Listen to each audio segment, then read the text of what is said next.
إن كنتم في شك من ديني فلا أعبد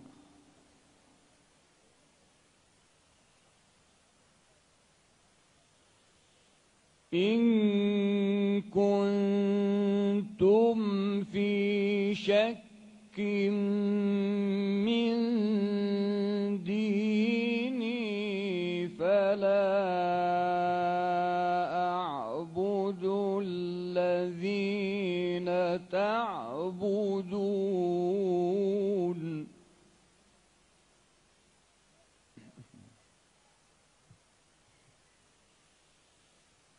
فلا أعبد الذين تعبدون من دون الله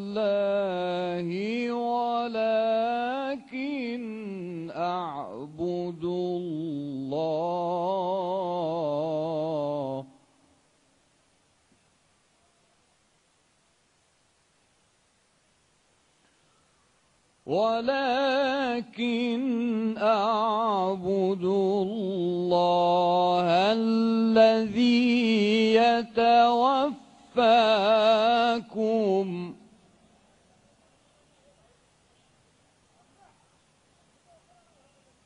وأمرت أن أكون من المؤمنين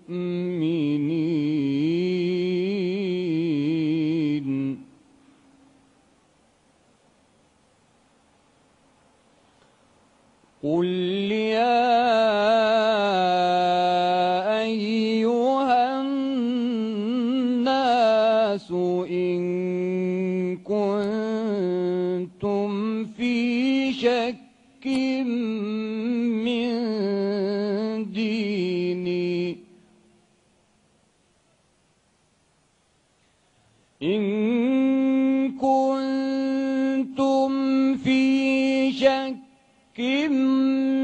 من ديني فلا أعبد الذين تعبدون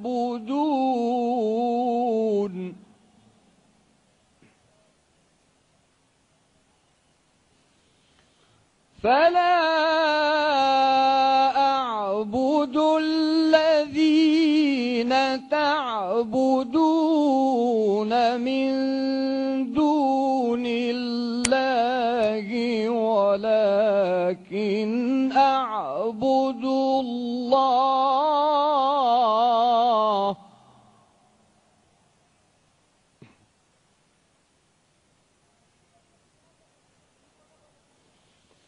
ولكن أعبد الله الذي يتوفاكم وأمرت أن أكون من المؤمنين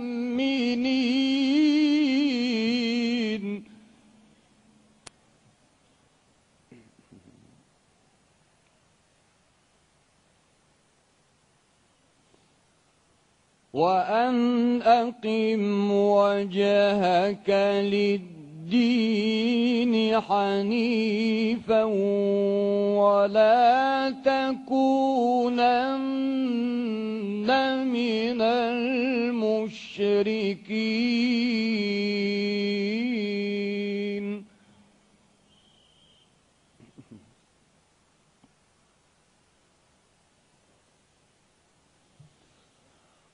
ولا تكونن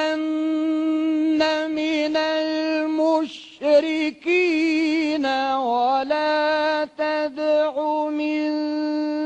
دون الله ما لا ينفعك ولا يضرك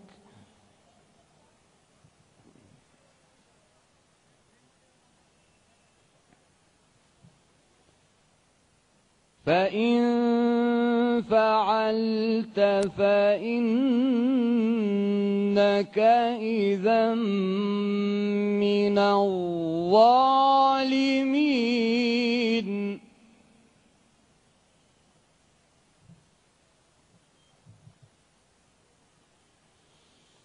وإن يمسسك الله بضر فلا كاشف له إلا هو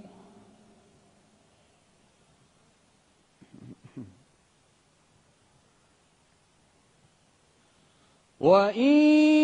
يمسسك الله بضر فلا كاشف له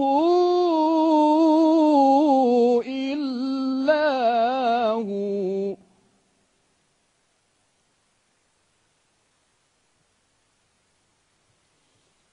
وإن يردك بخير فلا راد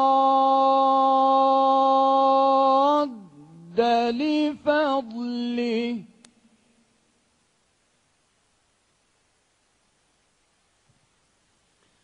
يصيب به من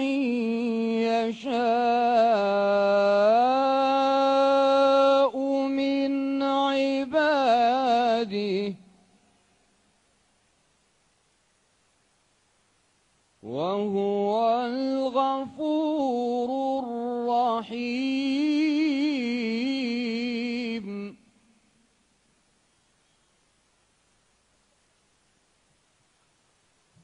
قل يا أيها الناس قد جاءكم الحق من ربكم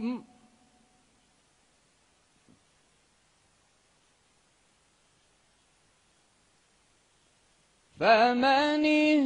اهتدى فإنما يهتدي لنفسه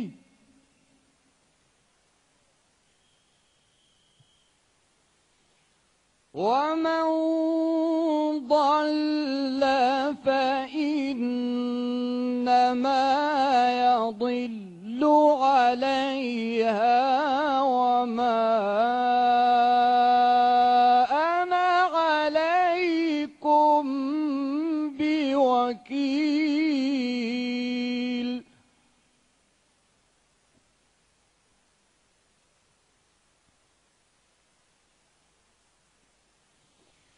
واتبع ما يوحى إليك واصبر حتى يحكم الله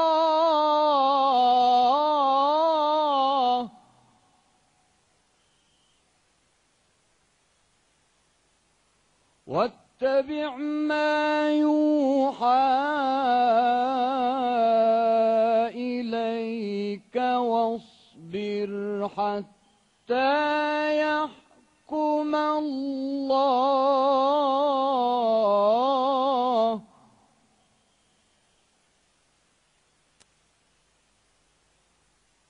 واتبع ما يوحى إليك واصبر حتى يحكم الله واصبر حتى يحكم الله وهو خير الحاكمين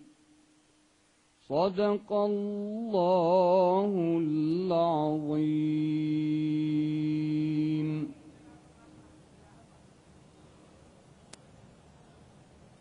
جزاک اللہ جزاک اللہ.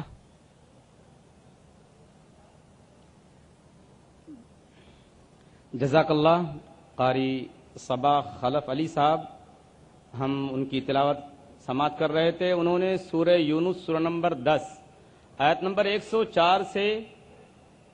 109 تک تلاوت کی ہیں. آئیے ہم تلاوت کی گئی آیتوں کا ترجمہ سنتے ہیں. اللہ کی پناہ میں آتا ہوں میں شیطان مردود سے. اللہ کے نام سے شروع کرتا ہوں جو بڑا مہربان بہت رحم کرنے والا ہے. آپ کہہ دیجئے کہ اے لوگو، اگر تم میرے دین کی طرف سے شک میں ہو تو میں ان معبودوں کی عبادت نہیں کرتا جن کی تم اللہ کو چھوڑ کر عبادت کرتے ہو، لیکن ہاں اس اللہ کی عبادت کرتا ہوں جو تمہاری جان قبض کرتا ہے. اور مجھ کو یہ حکم ہوا ہے کہ میں ایمان لانے والوں میں سے ہوں، اور یہ کہ اپنا رخ یکسو ہو کر اس دین کی طرف کر لینا اور کبھی مشرکوں میں سے نہ ہوں، اور اللہ کو چھوڑ کر ایسی چیز کی عبادت مت کرنا جو تجھ کو نہ کوئی نفع پہنچا سکے اور نہ کوئی نقصان پہنچا سکے. پھر اگر ایسا کیا تو تم اس حالت میں ظالموں میں سے ہو جاؤ گے، اور اگر تم کو اللہ کوئی تکلیف پہنچائے تو بجز اس کے اور کوئی اس کو دور کرنے والا نہیں ہے، اور اگر وہ تم کو کوئی خیر پہنچانا چاہے تو اس کے فضل کو کوئی ہٹانے والا نہیں. وہ اپنا فضل اپنے بندوں میں سے جس پر چاہے نچھاور کر دے، اور وہ بڑی مغفرت والا بڑی رحمت والا ہے. آپ کہہ دیجئے کہ اے لوگو، تمہارے پاس حق تمہارے رب کی طرف سے پہنچ چکا ہے، اس لیے جو شخص راہ راست پر آ جائے سو وہ اپنے واسطے راہ راست پر آئے گا، اور جو شخص بے راہ رہے گا تو اس کا بے راہ رو ہونا اسی پر پڑے گا، اور میں تم پر مسلط نہیں کیا گیا. اور آپ اس کا اتباع کرتے رہیے جو کچھ آپ کے پاس وحی بھیجی جاتی ہے، اور صبر کیجئے یہاں تک کہ اللہ فیصلہ کر دے، اور وہ سب فیصلہ کرنے والوں میں اچھا ہے.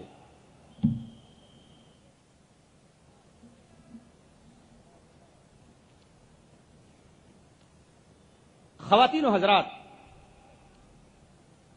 10 روزہ عالمی اسلامی کانفرنس کا آخری دن اور اس کی یہ آخری نشست ہے. انشاءاللہ امام محترم امام خانہ کعبہ شیخ سعود شریم کی دعا پر ہماری یہ مجلس ختم ہوگی. لیکن میرے دوستوں اور ساتھیوں، آج کے اس دور میں ہم مسلمان بہت سارے چیلنجوں کا مقابلہ کر رہے ہیں. اسلام دشمن طاقتوں کی دشمنی کا ایک پہلو یہ بھی ہے کہ اگر مسلمان رسمی اسلام کو نہیں چھوڑتے تو نہ چھوڑیں، لیکن وہ پکے سچے مسلمان بھی نہ رہنے پائیں. اسی نظریے کو عملی جامہ پہنانے کے لیے ایک عرصے سے مغربی مشنریاں اور سیاسی طاقتیں اس میں زیادہ دلچسپی نہیں رکھتی کہ کتنے مسلمان اپنا دین چھوڑ چکے ہیں، بلکہ وہ یہ دیکھ رہی ہیں کہ مسلمان مغربی کلچر کو، مغربی ثقافت کو اور مغربی تہذیب کو اپنانے میں ہی اپنی نجات سمجھیں. اسی سوچ کے تحت سیاستداں، سرمایہ دار اور پادری دن رات قرآن اور اسلام کے متعلق غلط فہمیاں اور شکوک و شبہات پھیلانے میں مشغول ہیں. کبھی سائنسی تحقیقات کی آڑ میں اسلام اور قرآن کے خلاف اور اسلام اور قرآن پر حملہ کیا جاتا ہے، تو کبھی سماجی و اخلاقی حوالے سے اسلام کی تعلیمات کا مذاق اڑایا جاتا ہے. لیکن جیسا کہ قرآن میں اللہ نے خود کہا ہے لِيُظْهِرَهُ عَلَى الدِّينِ كُلِّهِ کہ اللہ تبارک و تعالیٰ دین اسلام کو غالب کر کے رہے گا. اس لیے ایک مسلمان ہونے کی حیثیت سے ہمارا پختہ یقین ہے، ہمارا پختہ بھروسہ ہے اللہ پر کہ اللہ تبارک و تعالیٰ اس دین حق کو، دین اسلام کو اس زمین کے اوپر غالب کر کے رہے گا. کیوں؟ اس لیے کہ اسلام کی فطرت میں قدرت نے لچک دی ہے، اتنا ہی یہ ابھرے گا جتنا کہ دبائیں گے